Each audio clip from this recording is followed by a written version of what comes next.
for the Computation and Society Initiative. At our first meeting, we had Ed Kaplan from the School of Management and School of Public Health, who talked to us about some of his efforts involving infectious disease control, studies of infectious disease control in the university and the New Haven area, and some of the principles of the study of infectious diseases. Today, we're delighted to welcome Nicholas Christakis. Professor Christakis is the Sterling Professor of Social and Natural Science at Yale, and he's a pioneer in the research of social networks. He serves as director of the Yale Institute for Network Science, where he directs the Human Nature Laboratory. He has, among other distinguishing characteristics, he's not only a social science PhD, but also an MD, earning his degree at the Harvard Medical School.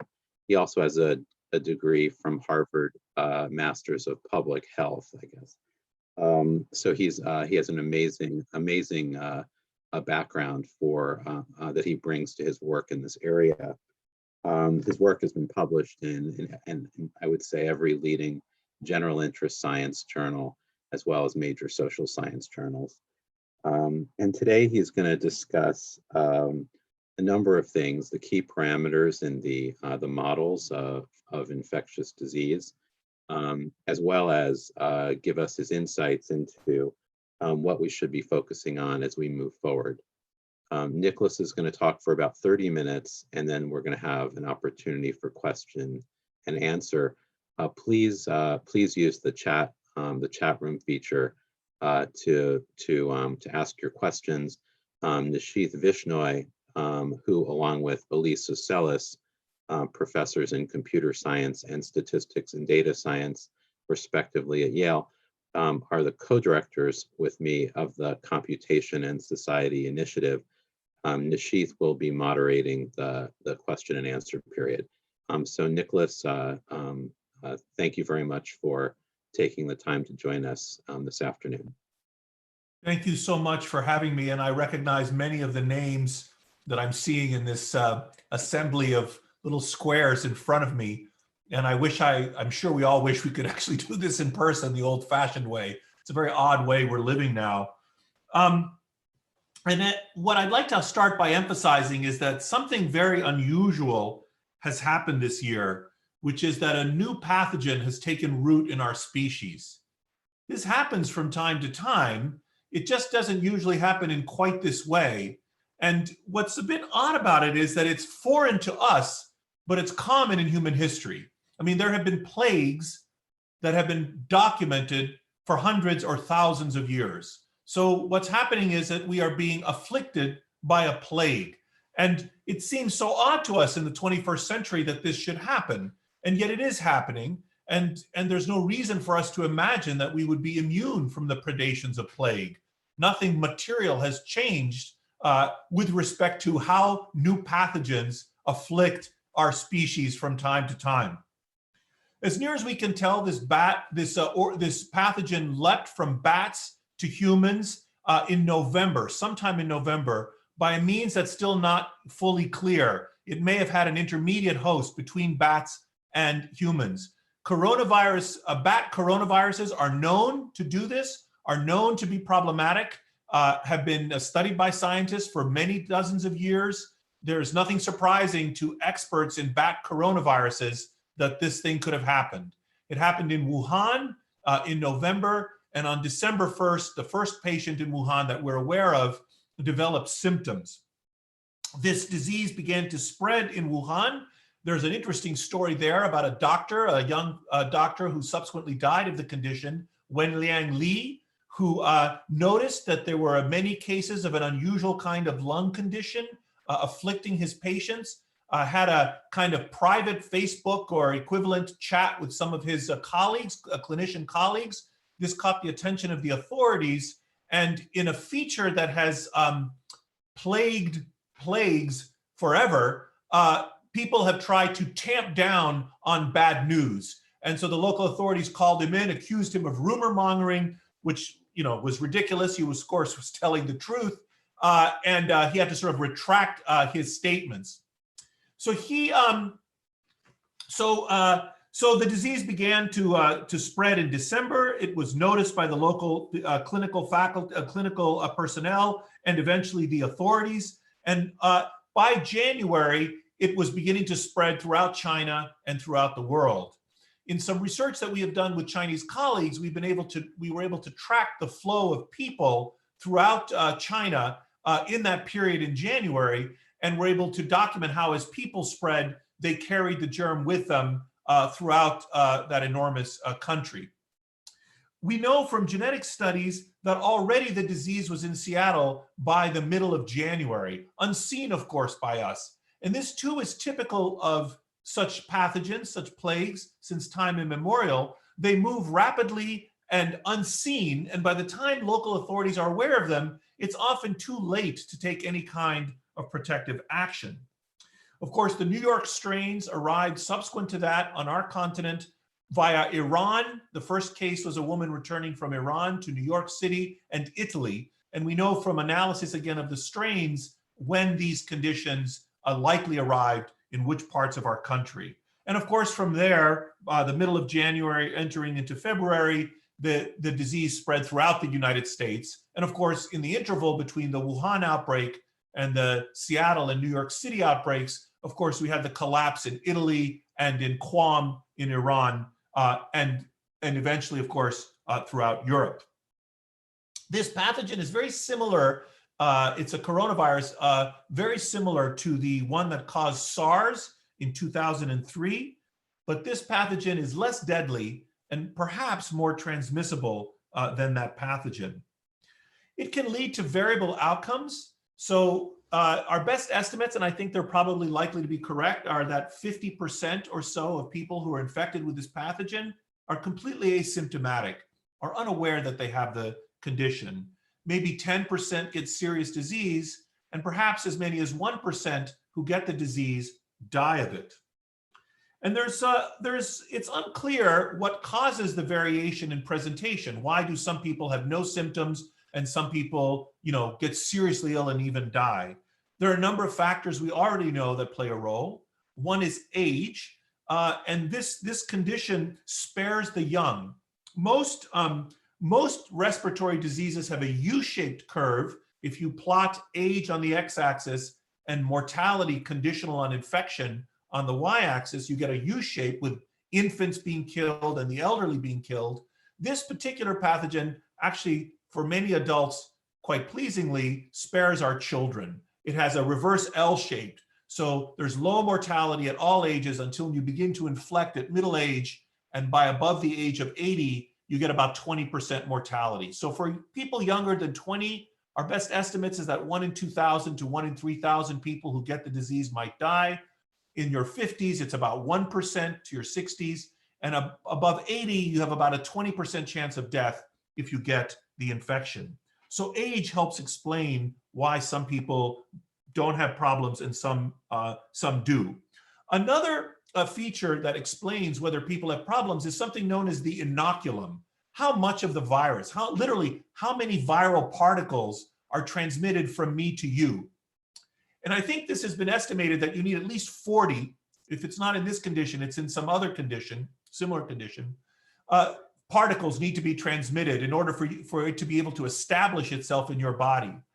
The intuition is actually quite clear here, because if you get a small number of particles, your body begins mounting an immune response, and that immune response can outstrip the growth of the virus and maybe exterminate it. So you don't have a serious condition.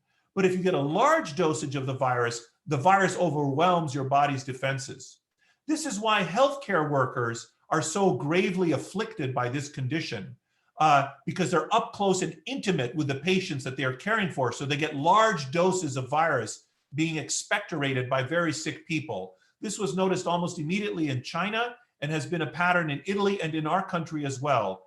It enrages me that healthcare workers are dying, especially in our society, for the additional factor that we lack personal protective equipment, that we did not prepare adequately in the last 2 months to have the equipment to protect our healthcare workers from needless risk. Of course, they take on unavoidable risk as part of their profession, just like firemen or firewomen, but this needless risk is very annoying. This increased risk of healthcare workers, incidentally, is another feature of plague. It has been observed for hundreds or thousands of years. Thucydides in 430 BC just nonchalantly notices that the doctors are more likely to get sick and die of this condition because they're caring for sick people. This inoculum factor also explains why household transmission can be more severe than getting the disease out and about. If you touch a surface like a credit card machine at a grocery store, you might get a small dose of the virus. But if you get it from your partner, who you're living with or sleeping with, you get a big dose of the virus. So ironically, household transmission cases can be more severe. There is some initial evidence that the genetics of the human hosts might play a role. Some small fraction of human beings may have some natural immunity to this. We're beginning to see studies like that come out of Europe, but that's not a likely important determinant. It's uncommon.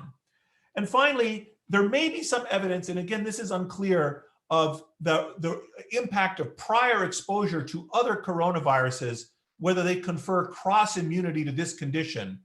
We have other coronaviruses that afflict us. 4 or 5 of them, for example, cause a mild cold. So the common cold is caused by hundreds of different viruses of different species. 4 or 5 of them are coronavirus species. Maybe there is some cross immunity, and that may explain the variation in severity as well.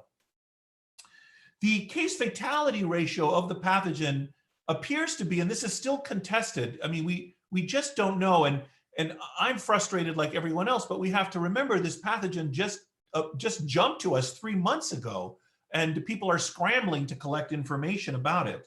The case fatality ratio, which is the fraction of people who die conditional on coming to medical attention or expressing symptoms, is between 0.5 and 1%. Most experts agree. This makes it between 5 and 10 times as deadly as the flu. So the flu kills about 1 out of 1,000 people. This disease kills between 5 and 10 out of 1,000 people.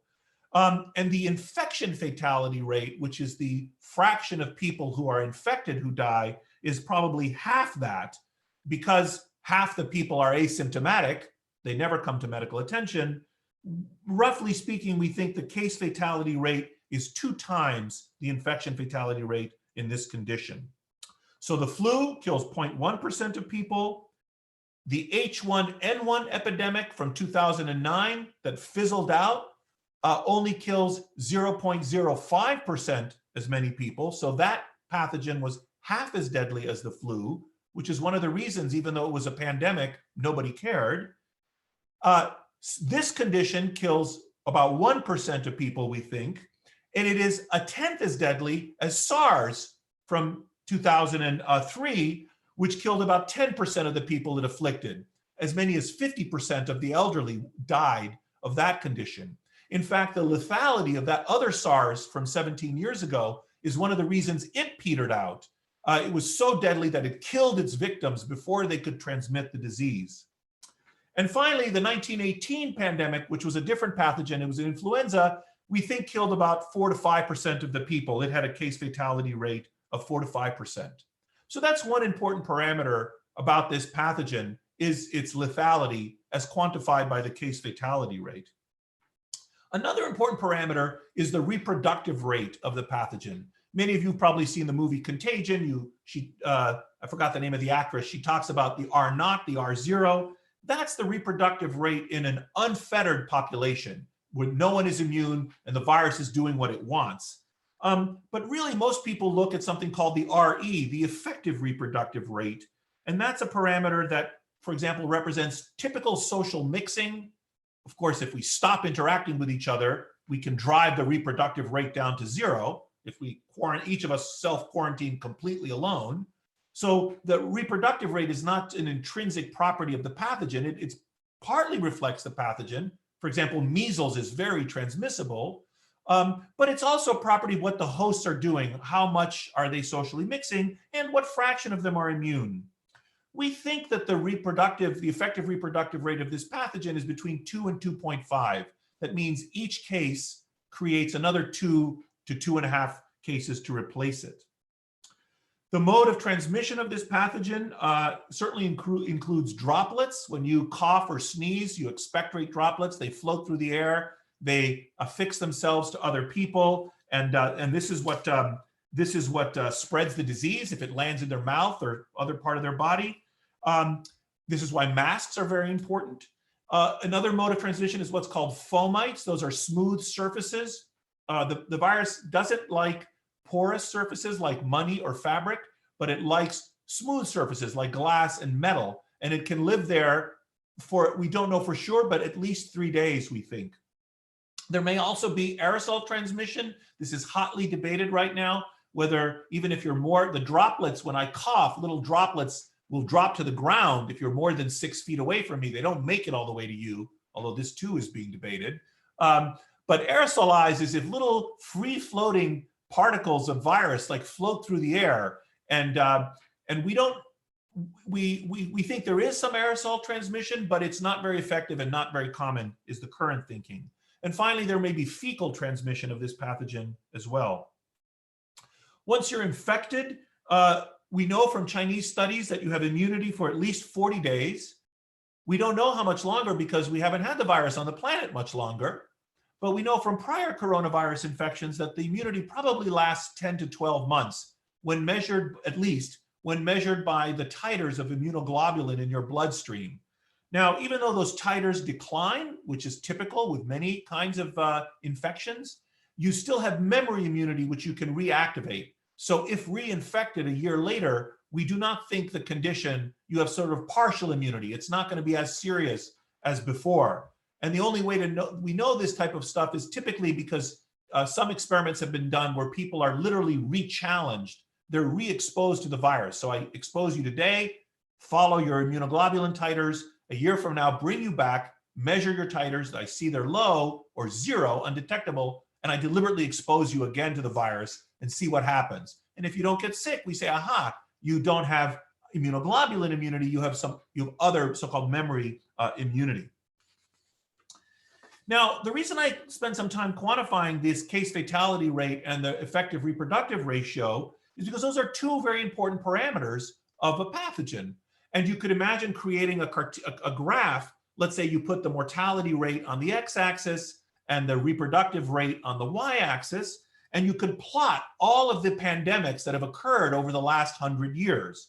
And if you did that, the 1918 pandemic, which is the biggest other one to have stricken us in the last century, will be in the upper right, very transmissible and very deadly.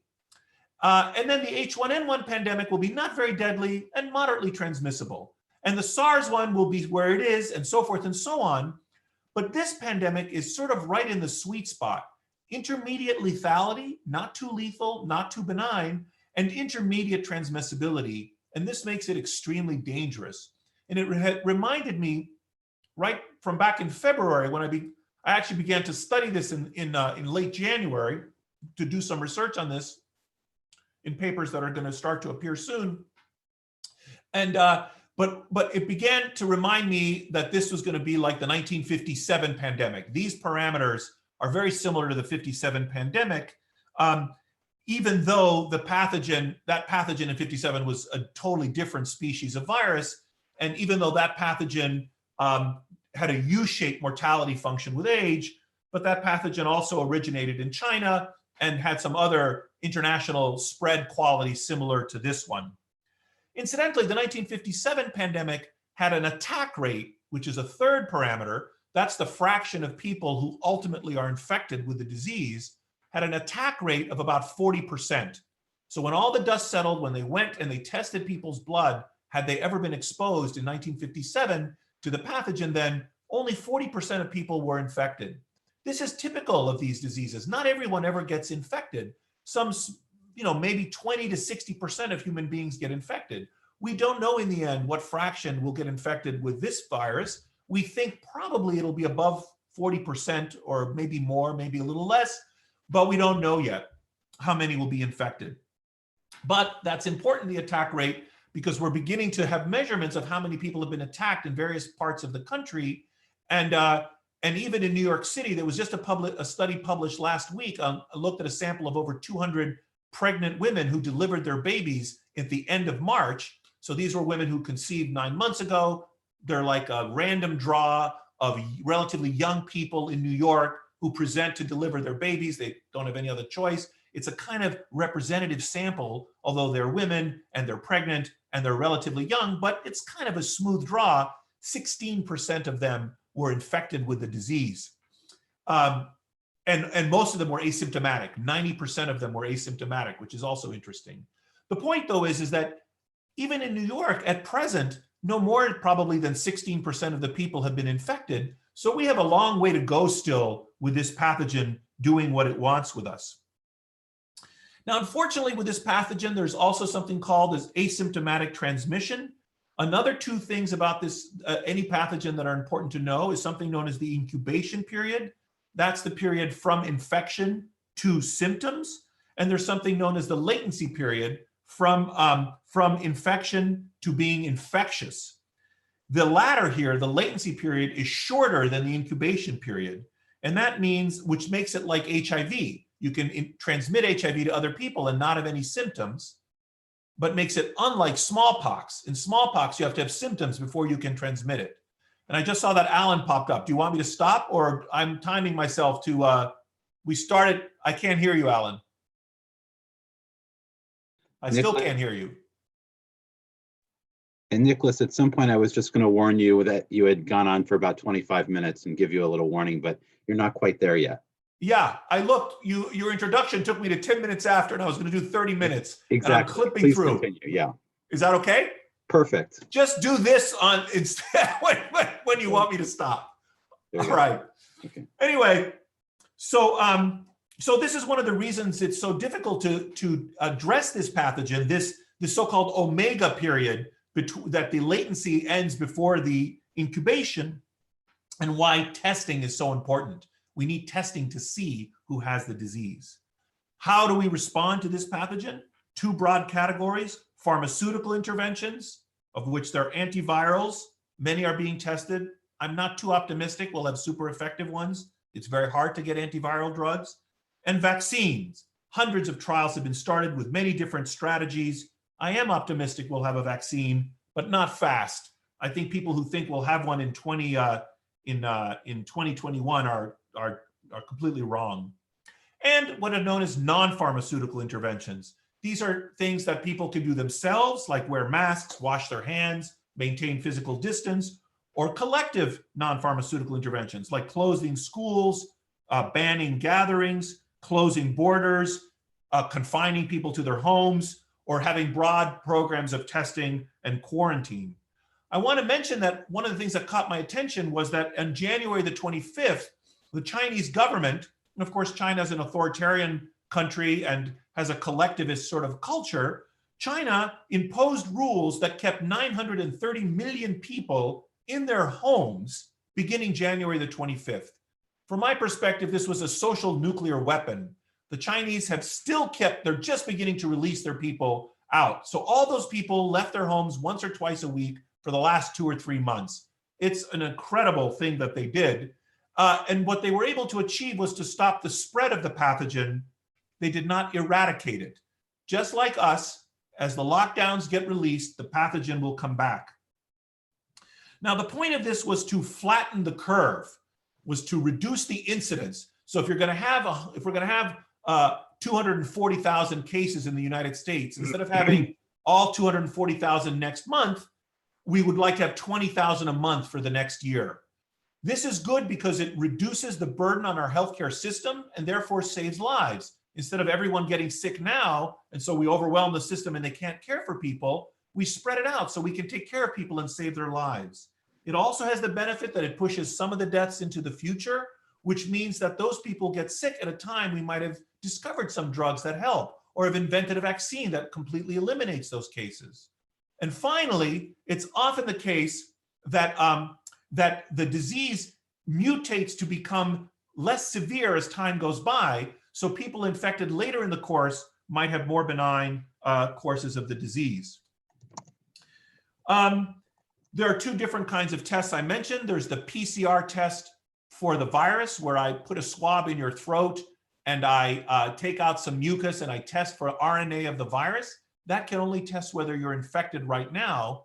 The kind of testing we really need right now is a test where I prick your finger and take some blood and test if you have antibodies to the virus. And that'll tell me if you were ever exposed, even in the past, even if you're asymptomatic. We need such serosurveys desperately in our country. We should have appropriated, in the big appropriation of $1 trillion, to me, there was a big mistake in that so much of it treated this as an ordinary economic collapse, borrowed money from the future to pay now, and not enough was spent. So we treated the symptoms rather than attacking what was harming us, the enemy, the virus. We should have spent many more billions, in my view, building up testing provisions, building up public health infrastructure, providing pharmaceutical companies with money to dramatically expand RCTs for drugs and vaccines, and of course for personal protective equipment. So I'm going to say two more very quickly. One project that we have in my laboratory, and we have a whole bunch of research, and then I'm going to close with one big idea. We've been looking at ways to forecast the course of the epidemic, and in partnership with some Chinese colleagues, we have what I think is a rather nice way that exploits human mobility. There's an old tradition of using human mobility in epidemics. Very beautiful papers done in network science by a number of scientists around the world. We're contributing to that literature in a way that I think is innovative, and that paper will appear probably in a week or two. In addition, we resurrected some old ideas from my lab that we sort of invented in 2009 for the H1n1 pandemic, that what we call the network sensor method. Here, the idea is that contagions that begin stochastically in a graph are spreading across the geodesics, across the ties, will reach central people sooner in the course of the epidemic than a random person. So if we could identify central people and monitor them, they would be like canaries in a coal mine. We've modified this idea and made an app that we hope to release in a week or two that we call H1n1, H-U-N-A-L-A, which will allow people to contribute some information. It's like Waze for respiratory diseases. They contribute some information and then they benefit from having daily updates that estimate their own risk of respiratory disease based on where they live and on what's happening unseen in the network around them. So just to stop, what's happened is we have a new pathogen that's taken root in our species. It is like a living thing. There's a debate if viruses are living, but I'm going to consider them living. And it's going to just have its way with us. It's just going to spread through our species. It's having a field day because there's no natural immunity to speak of. And it's going to do its thing no matter what we do. The disease is going to become endemic in our species, like the flu, like other colds, until such time as we have either herd immunity or a vaccine. And so the disease, when we release the lockdowns, will come back. The disease will come back in the fall as well, almost certainly, and afflict us again. And it will continue to do this until it damps down over the coming 2 or 3 years, and we get either herd immunity or we invent a vaccine or both. Unfortunately, there's no other way out. Thank you.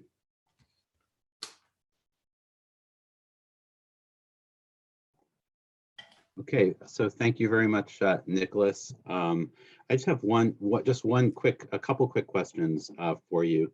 The first is, for those of us who are not infectious disease specialists, are there one or two things you would recommend we read, or one or two authorities out there in the public debate that you would recommend that we follow for reliable insights into the situation? You mean other than me? I like Mark Lipsitz. He's an infectious disease epidemiologist at Harvard who just had a paper in Science and has been publishing a lot of stuff in collaboration with others around the world. I would consider him a world's leading authority. There's also Trevor Bradford, who's at Seattle, who is doing the genetics of this. And he's very active on Twitter. He sends out a lot of reliable information. Those are two people that I consider to be absolutely terrific online. Great. And one or two things that you would recommend that we read? Well, there's not a compendium that I'm aware of on Okay. on coronavirus. I mean, there was this paper, if you want, there was a nice paper in Science that just came out 2 days ago called Projecting the Transmission Dynamics of SARS-CoV-2 Through the Post-Pandemic Period. That's a very nice model that incorporates a lot of detailed knowledge about coronaviruses, and it gives, I think, a pretty accurate forecast of what's likely to happen. The first author is Stephen Kistler, and Mark Lipsitz is the last author. That's a nice, very approachable paper, but there's so many different things you could study about the coronavirus pandemic. There are, one of the things that sort of upset me about all this politically is that there's no reason anyone should be shocked about this. That is to say, there's no, I have a book right here, I can lean over, I don't want to go out of the screen. It says National Strategy for Influenza Pandemic. I mean, there are books that have this title. You know, we know that this happens. This is not a unexpected event. What's unexpected is its severity. But even this has happened in the past, not in living memory, but it has happened. And Bill Gates famously warned about this in a TED Talk 5 years ago. The CDC actually is a fantastic source of advice. There's a wonderful document they released in 2017 on how to cope with global pandemics on their website. And you read it and it's like everything we're experiencing is described there. So this shock that everyone has is just because we're not used to it. We think it shouldn't afflict us, but you know, plagues have afflicted human beings since time immemorial. So anyway, so that's another source, the CDC report from 2017. Also, Bill Gates's TED Talk is quite nice from 2015. These are general sources of information about this. Great. Thank you very much, Nicholas. Nishith? Yeah, so I mean, I think we have some questions from the audience, Nicholas. So I think the first question is, there's been a lot of press about these efforts from Google and Apple using machine learning AI to help this pandemic. How well this is working out, and where are the efforts making the biggest differences? Well, actually, the Hunala app that I mentioned, we're doing in partnership with Amin Karbasi and Drago Radev, who are also in YINS, are also contributing different elements. So there's a machine learning component there. We're trying also to build in a natural language processing component, which vacuums up information of other sorts that's available that might give us insight into the local prevalence of the condition. So we are using some of those things as well. I'm sure Facebook is doing work like that, although they haven't announced it. I would imagine that Apple and Google are, although they haven't announced that either, machine learning for forecasting of the epidemic. But of course, what they have announced is this idea of creating an API so that people could do contact tracing electronically. By, at the moment, you know, you could either notify people, someone that you've been in touch with has, because you were near them using Bluetooth sensors in your phone in the last 2 weeks, has now tested positive, you should go be tested. Mm-hmm. Or if you test positive, you could hit a switch and notify all the other people. Both Singapore and Israel have implemented this technology. In fact, Singapore publishes every day all the people that turned positive and who their contacts were. We may be doing some research in partnership with a Singaporean group of that data. So, and Singapore, incidentally, has also recently had a resurgence, as has Japan, as they've raised the lockdown, and as will we when we relax our lockdowns. So that's the big, amazing technology that Google and Apple are releasing. There are, of course, privacy concerns. And one of the reasons I like our app is that it's voluntary and we respect people's privacy. So, you know. So here's a follow-up question to that by someone in the audience. So what's a plan for distribution and uptake of Hunala? And what would success look like? I mean, how would you measure and quantify success of your app? Yeah, so we hope we've been, we've had some administrative delays in releasing Hunala, having to do with working with Yale to get it released as a sort of a Yale sponsored app, because I was not able to release it like on my own through my lab, because health-related apps have to go through an extra layer of scrutiny. And so we think it will be released in about a week. We want to kind of soft release initially because we want to do a bit. I mean, we've debugged it a lot, but we're not going to kind of have a lot of fanfare right away. But I think in 2 weeks we would like to have fanfare, And success would be if many hundreds of thousands or millions of people use it, then it'll be like Waze. The more people who use it, the better it will be at, detecting where there are accidents or traffic jams or police or whatever else. The more people that use it, the better it will work. So that will be success. It will be adoption and accuracy and prediction of hotspots and utilization by users to reduce their social mixing when they get a feedback that there are imminent outbreaks in their area. And this will require sophisticated analyses on the back end because we're going to be perturbing the system that we're observing. So this is what we're hoping. Great. On a different track, somebody asked, why do you think a vaccine will not be available within 12 to 18 months? No, I said I think a vaccine will be available in about 18 months. I don't think it'll be faster. I think vaccine development is very difficult. They are skipping the animal. And I also think one of the things that's going to happen is they're skipping a lot of steps like animal testing that is going to increase the risk of the vaccine causing problems. And some vaccines can cause the infection that they are trying to prevent, or can cause other immunological reactions which harm people, or they can cause other side effects which have nothing to do with the target, but for example, they could cause neurologic problems and or other side effects, renal problems, and so on. We will tolerate a higher risk for this vaccine than we will for other vaccines. As you all know, vaccines are incredibly safe, and everyone should be vaccinated for every condition for which there is a vaccine, period, as far as I'm concerned. However, in this particular case, even skipping some of the steps, I think we're going to have some glitches towards the end when so I think we're going to get near to 12 months and we're going to be all excited, and then we're going to get a little setback. We're going to hear that, oh no, this vaccine has some problems that we couldn't quite foresee. And this is why we're going to have multiple different kinds of vaccines that people are working on. And this is why, to his great credit, Bill Gates announced that he's going to build 7 different factories that manufacture vaccines in 7 different ways. So those will already be ready. No pharmaceutical company would do that. Typically, they'd finish their research and then tool up their factories, which delays stuff. The regulatory stuff, I think, will be relaxed, which is appropriate. We have the manufacturing delays and then the distribution delays. We have to manufacture the doses and distribute them as well. And many of these vaccines will require a cold chain.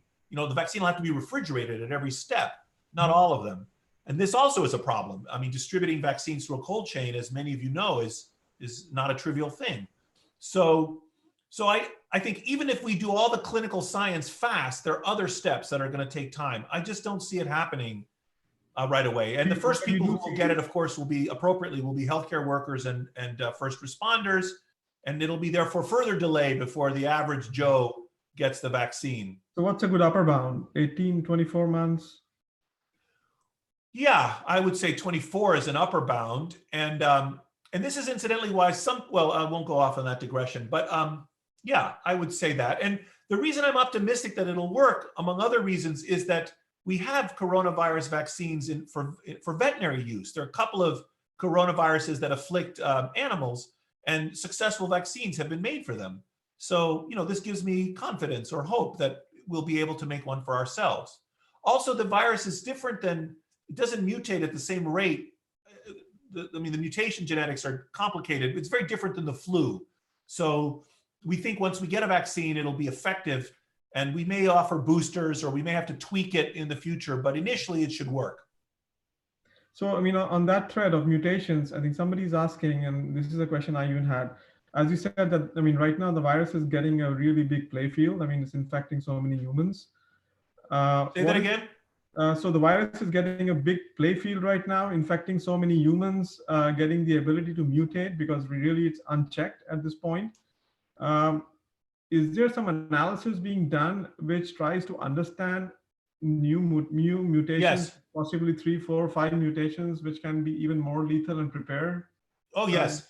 There's a wonderful international consortium, makes me wish I was a geneticist, called Next Strain, where they sequence the RNA and they upload their sequences, and you can use phylogenomics to tree back. This is one of the ways we know when and where the virus arrived and from where it arrived. They can tree it all the way back And then they can look at I forgot the number right now. I want to say it's 1 or 2 base pairs per day.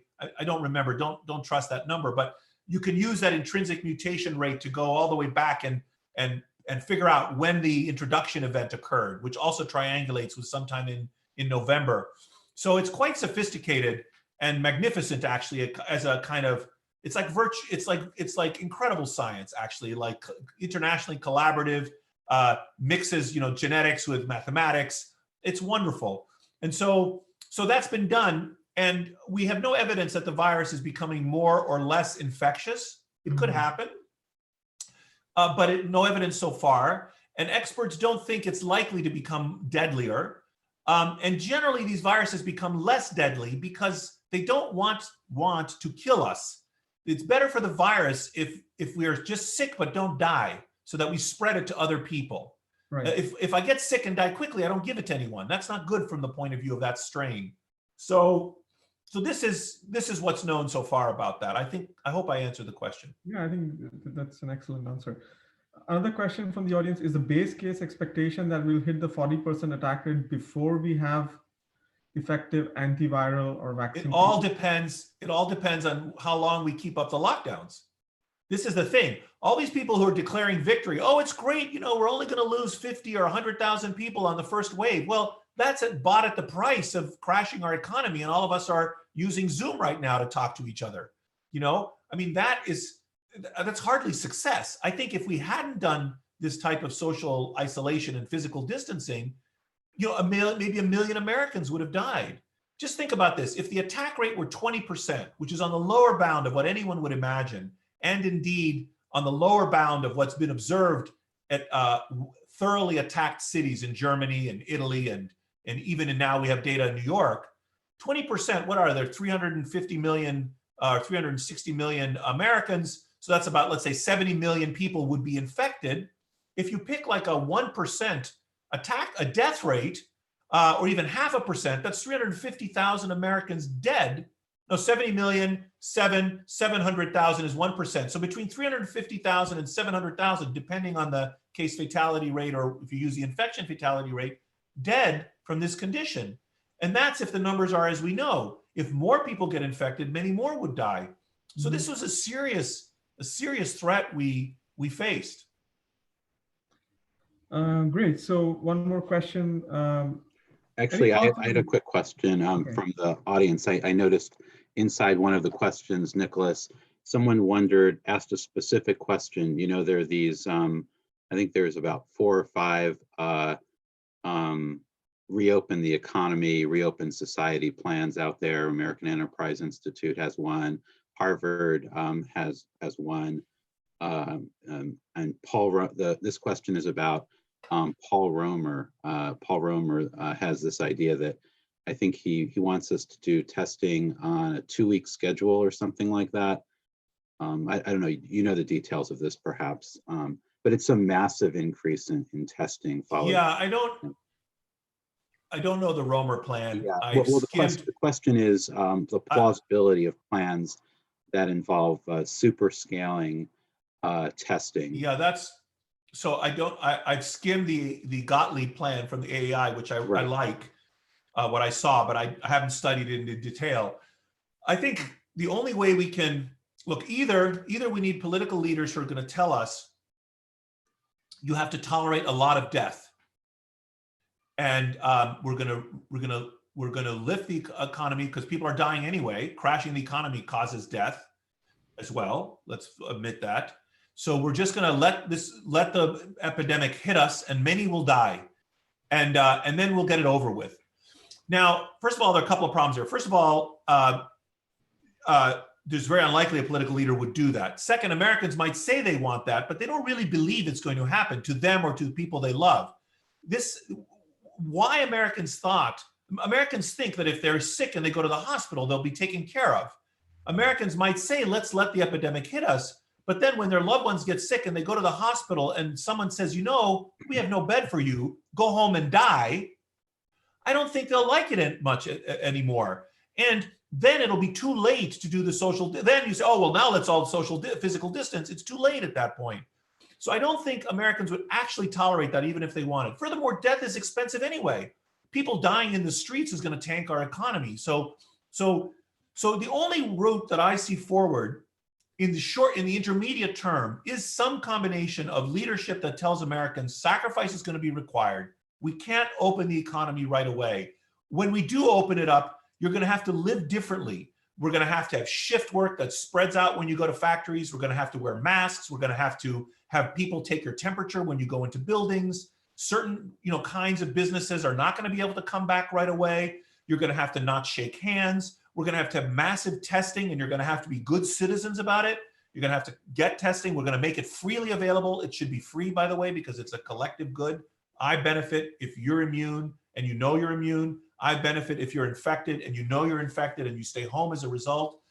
There'll be some sociopaths who will get infected and want to infect others. We'll tolerate those guys for the benefits of the others who behave well. But anyway, so we need widespread, easily available testing as part of a comprehensive public health campaign, which also includes the manufacture of personal protective equipment, because we're literally asking our healthcare workers to take a risk of life and death right now without equipment. When I was a doctor in training 30 years ago, an HIV epidemic was ascendant. We were all very worried, and some of our colleagues did get infected with HIV, many healthcare workers, from exposure to blood. So you would be drawing blood on a patient. You had to be super careful that the blood didn't spatter and get into your eyes or onto your face, or if you had a cut on your hand, you could get the disease. But we willingly took care of those patients because it was our profession and it was a calling. But we had equipment. I mean, we had the right equipment to do the job. We wouldn't send a firefighter into a burning house without equipment. And yet we're expecting our healthcare workers right now to take these risks. So anyway, the point is, we would need all of this money spent on all of this stuff: public education, public health infrastructure, testing, personal protective equipment, more training of healthcare workers that can take care of us when we're critically ill. And if we end this liability waiver, maybe, so that, if universities open up again, they don't have to worry that students who get sick will be sued, because why did the university open up when it knew it could cause a pandemic? If we do all of that legislation and all of that stuff, and we had a kind of pitch to the nation, this is what's required for us to stand up our economy right now in the time interval before a vaccine, then I think it'll all be okay. Great. Nishith? Yeah, so there's, I think, a couple of questions which are related, so I'm going to summarize them together. Is it practically possible to issue immunity certificates that serve as passports for holders to get back? And I think a related question: how frequently would one have to do these tests? I mean, given that, so you've been emphasizing testing, but I mean, this. Yeah, frequently. Suppose I come up negative. I mean, how often do I need to test? Do I need to test everybody who I'm interacting with, or check? I mean, so how will the protocol look like? Yeah, so first of all, if you have the antibody test and you are positive for the antibodies, that's good news. You're immune, and that'll last for a while, so you don't have to retest. If you have a test for the virus and it was positive, whether you were sick or not, and if you had, let's say, a couple of positive tests, if you were sick and then you recovered, you're also immune. That's great. And if you weren't sick, but you had some positive tests that you believe they weren't false positive, that's great. You didn't get symptoms and you're now immune. There's some debate about whether asymptomatic people really have as good immunity as people who get truly sick, but we can ignore some of this for now. So all of that's great. The more testing, the better. This immunity certificate, it's very dystopian. On the one hand, I think it's great if people are immune, especially healthcare workers, they can take care of us. And I was very worried, like back in early March, that there would be a rejiggering of the economy where people who are immune would command wage premiums, for example, and there would be bidding wars for such individuals, or perverse incentives where if we did that, people would go out and get sick deliberately so that they could now command a higher wage, which of course that would have the opposite effect of what we wanted. There's no doubt we could technically implement such a thing, for example, using blockchain connected to laboratory testing. So you could have like, this is my test result, authenticated to me. But I'm worried about this. I don't have a good answer to this, what to do or how to promulgate information about people's immunity status. But I think people should know it. Okay, maybe one last question, and I think then we are going to conclude. Somebody's asking, any thoughts on the 90% asymptomatic figure in the study of pregnant women, which is much higher Yes. than other estimates? Yes. Are there possible ways around region shortages given worldwide demand for PCR testing on unprecedented scale? I'm sorry, what was the latter part of the question? Are there plausible ways around region shortages given worldwide demand for PCR testing? I don't know enough about where the holds up. I mean, we've got none of the stuff we need to do the millions of tests we need. We don't even have the swabs. Like, people are 3D printing swabs in, which is the special Q-tip you need with the special cotton to get the specimen to do the PCR testing. The reagents apparently are in short supply. A lot of this has to do with the global supply chain. So some of the stuff is being some of the chemicals are being produced in other countries, and those countries don't want to export them to us, or just there's a breakdown because there are fewer workers. So this is all a mess, and I'm not an expert on that. I believe that American factories will be able to produce all this stuff. How fast, I don't know the answer to that. On the question about the study that was just published a week ago in the New England Journal regarding the sample of a few hundred pregnant women in New York City, of whom roughly 14 or 15% had evidence of being exposed to the pathogen, therefore giving some sense of what's going on. Incidentally, we don't think there's much vertical transmission from mothers to their fetuses or their babies in utero. I think Chinese studies suggest that happens 1 out of 10 times. So the babies don't seem to get it when they're in mom, by and large. Another blessing. About 14% of those women were positive, and as you noted, about 90% of them, 89 or 87%, had no symptoms. Now, there are a number of reasons for this. It's an odd percentage. I don't think that's the actual percentage of asymptomatic carriage, given all the other data we have about this. And it may have to do with the fact that, number one, they were pregnant, which is a different immune state, and number two, that they're relatively young. And young people are more likely to some evidence are more likely to be asymptomatic. So that's what I would say about that particular statistic. Great, Nicholas, thank you so much. Next week, we're going to have the principal scientific advisor to the government of India as our coffee break speaker. Please be on the lookout for announcements of that event. We're also going to be, there is also going to be a research project pitch session, which will connect members of our community interested in doing COVID-related research with researchers looking for volunteers on their project. With that, Nicholas, thank you so much for taking the time out of your day. Your generosity is very much appreciated, and it's amazing hearing about all the work you're doing. So thank you again. Thank you for having me. Thank you all. Thank you, Nicholas.